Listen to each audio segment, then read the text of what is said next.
بعرس فقد حوحات سلطان كم زحزز أوجه دكتور نبرتسن جبرمكيل على عسر حلف تخمز عقدة تفلتهم جنرال سامورا بيتقرا حدش حيل سلطان كركب منجز فيدرال حجز كجبر حاتي طلام وصانح واحد نربحه وحدات كبهال نهزب تقراينا بزخف سقات يزقال كبليو نبر إتماجر شوم جنرال سامرينس قلت زلام أب حرم رزركب عطوات حيلتات تي بي اف حد كبعزازي سراوتهم كم زعرف فلتهم علوم سلام تعنا هبلنا بيت بكل ميديا الساعات زحزنا محبريتات بقند نتبتات فيلمنام نسنا مكتتالكم بخبر بمعدام ناب زرزرو مبيلنا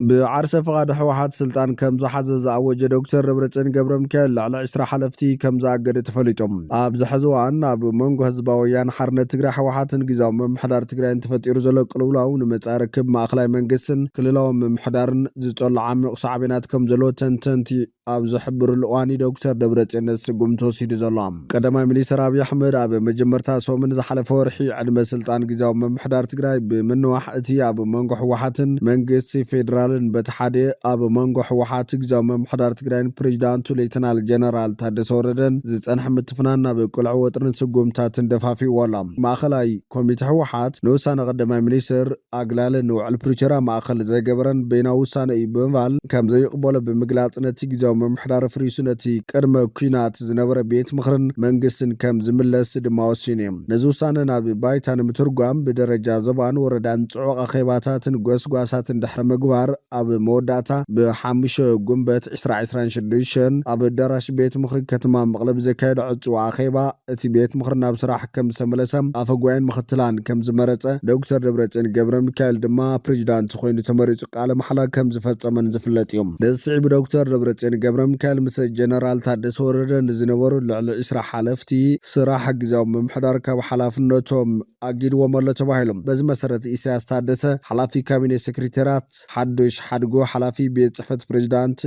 تعدل منقصو حلافي بيرو مقعازيا نقاشريا حلاف هنسة منقدي دانيال حلافي انفستمنت دكتور ولد جبريل مجر جنرال جبر دهنا كوميشنر كوميشن بوليس تقراي كالوتن بدكتور نبرتسن سقومتي كابسو وصدلهم حلفتيهم تباهلهم أبزح زوان كونتا تقراي نابز خفة بوليتكا وقلولاو يمرح كم زلوز قلتو تعذبتي فيدرال منقسي أنتارتي تموليسو سلطانا بتقراي زرل زلو حوحات بحيل انت تقعيزهم اتعزي سفيح زرقحي كله وزخل وتهدروا معبالتات كمحادرو بزت أجم منقدنا ببزح جنبارات كجافاح يخلي يبلو أب تعزوتهم أب تقرأ بمحارب الدوب السودان من الباتون كاب سمين زمت تغطي إرترا كل جماع بحدوان كجتمو أي خلني يبلوم نحوار جنس صغير كري أي خلني مخنات الدخم من قص خمسلو سلزخلن نخال إحماق عبنت سلزخونن بزخن من قد كفتحو جدني دم يبلو أتوم تنتيم سلزيتي قدما مليسر كم زخن زت أمامن تبو أمرات ساتاب زيبلوان حد مرحيز جور نجاريز جبر زليبلوم من البات كمتي بحد مسح وحاتك أربع زلوم نتأفتي محبرة ميديان زي سمع بدحري عطو معطو أبو منقادي سابان مقالن ركبات كل خليم زجن كاب كل شيء مجنات كساب زي تسمع انتات راي كويدو كم زترفكا اتوم تنتي قلتم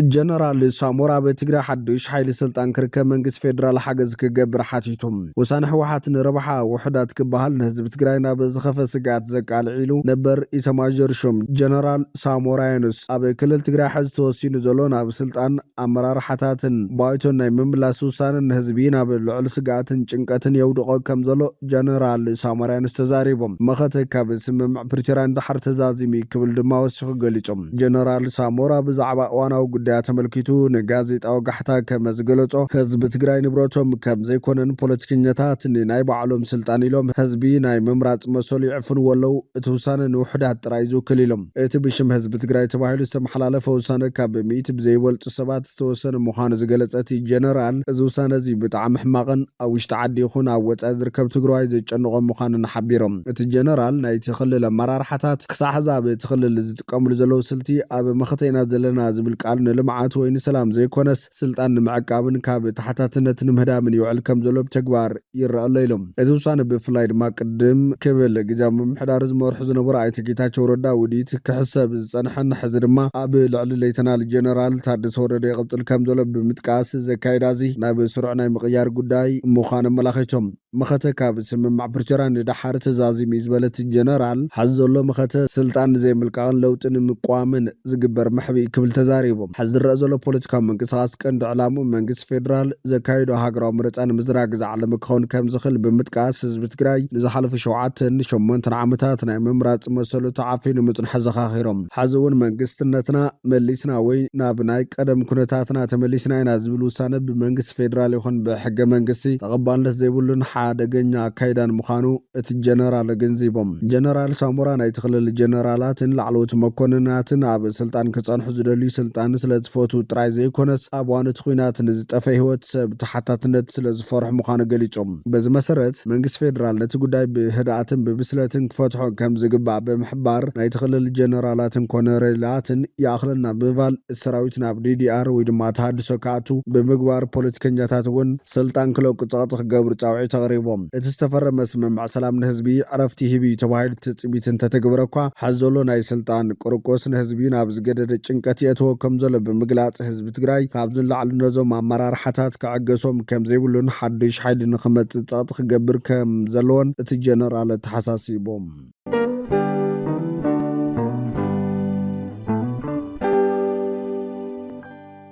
ኣብ ሓራ መሬት ዝርከቡ ዕጡቓት ሓይልታት TPF ሓደ ካብ ኣዛዝ ሰራዊቶም ከም ዝዓረፈ ኣፍሊጦም እቶም ዕጡቓትን መስዋእቲ ተመራርሓ ሓይሊ ሰላም ትግራይ TPF ኣመልኪቶም ኣብ ዘውፅዎ መግለፂ ሓዘን ንስለ ፍትሕን ህዝባዊ ረብሓን ኢሉ አንጻር ጨቆንትን መልእኽትን ንምግጣም ወሲኑ ናብ ሓራ መሬት ብምውፃእ ብጽንዓትን ጅግንነትን እናተቓለሰን እናቃለሰን ዝመፀ ጅግና ተገዳላይ ኣምባቸው ስዩም ሃንደበት ካብዚ ዓለም ተፈሊዩና ኣሎ ክብሉ ኣፍሊጦም ሓይልታት ሰላም ትግራይ ብሃንደበታዊ ሞት እዚ ጅግና ተገዳላይ معنا مرير حزن قلتنا نسترابيتو نفتوتو نمقالستو نبتوتن كلهم دليت لوتن كمدما نملا حزب تግራይ ጽንዓት ያብኩም ክንብል ንፈቱ ዝበለት መግለጽ ሓዘን ጅግና ትግራይ ኣምባቸው ሲም ካብ ዝተፈላለዩ ብርክታት መሪሕነት ሓይልታት ሰላም ትግራይ ተመዲቡ እናተቃለሰን እናቃለሰን ዝመጸ በዓል ጽኑዕ መትከልን ህዝባዊ ዕላማን እንትኾን እዚ ተጀመረ ህዝባዊ ቃልሲ ሽቱ ክሳዕ ዝወቅዕ ሓደራ እዚ ጅግና ተቀቢልና ብዝለዓለ ናይ ሓላፍነት መንፈስ ከም ንቃለስን ርሑቕ ኣብ ዘይባህልዋን በዓወት መሰስ ከም ንብልን በዘጋጣሚ ክነረጋግጽ ንደሊ ብምባል ከምቢቱ እቲ መግለጽ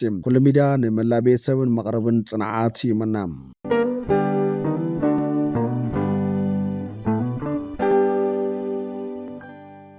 ኣብ ዲሞክራሲያዊት ሪፐብሊክ ኮንጎ ተኸሲቱ ዘሎ ሓድሽ ለብዒ ሕማም ኢቦላ ብውሕድ 5 ሰባት ከም ዝቐተለ ይግለጽ ኣሎ። ኣብቲ ኣብ ምብራቃዊ ዞባ ኢቱር ዝተረኣየ ለበዳ ኣስታት 246 ሰባት ተለኺፎም ከም ዘለዉ እውን ማእኸል ምቁፅጻርን ምክልኻልን ሕማማት ኣፍሪካ CDC ሓቢሮም ንወከልቲ ሃገር ከምኡውን ጉራብታ ዝኾና ዩጋንዳን ደቡብ ሱዳንን ዘሳተፈ ኣኼባ ክግበር ፀዊዕ ምህላው እውን እቲ ትካል ኣብ ዘውፅኦ መግለፂ ጠቒሶም ንፈለማዋን ኣብ 19 76 ኣብ ዛይር ናይ ሕዚ ዲሞክራሲያዊት ሪፐብሊክ ኮንጎ ዝተቐልቀለ ኢቦላ ካብ መንካዕ ዝተበገሰ ምዃኑ ዝእመን ኣብዛ መበል 17 ክስተት ናይቲ ሕማም ኣጋጢምዋ ዘሎ ሃገር ካብ 2018 ክሳብ 2020 ዝነበረ እዋን ዝበዝሑ ግዳት ዝቐዘፈሉ እዋን እዩ ነይሮም ኣብ ዝሓለፈ 50 ዓመታት ኣብ ሃገራት ኣፍሪካ ጥራይ ኣስታት 15,000 ሰባት በቲ ሕማም ሞይቶም ኣለዉ እዚ ከም ዘሎ ኮይኑ ዳይሬክተር CIA ምስ መራሕቲ ኩባ ንምዝድራብ ናብ ርእሲ ከተማ ሃቫና ኣትዮም ምስ ኩባዊ መዘንኡ ብምርኻብ ዝተዘራረበ ጆን ራትክሊፍ መልእኽቲ ፕሬዚዳንት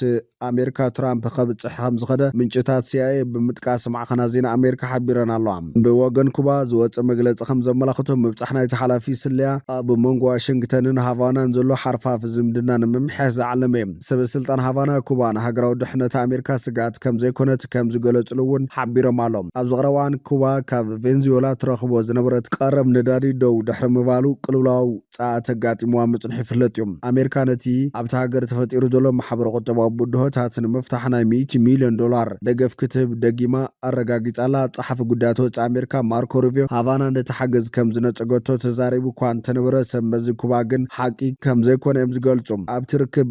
ወዱ ንፕሬዚዳንት ነበር ራኦል ካስትሮ ዝኾነ ራኦል ሮድሪጌዝ ካስትሮ ሚኒስትር ውሽጣዊ ጉዳያት ላዛሮ ኣልቫሬዝ ቻዛስ ከምውን ሓላፊ ስልያ ኩባ ተረኺቦም ነይሮም። ክልቲኦም ወገናት ብዛዕባ ስልያዊ ምትሕግጋዝ ቁጠባዊ ምርግጋእ ከምውን ካልኦት ፀጥታዊ ጉዳያት ከም ዝተዘራረቡ ሓደ በዓል ስልጣን CIA ንመሻርክቲ BBC ዝኾነ ኣሜሪካዊ ማዕኸን ዜና CBS ጠቒሶሎም።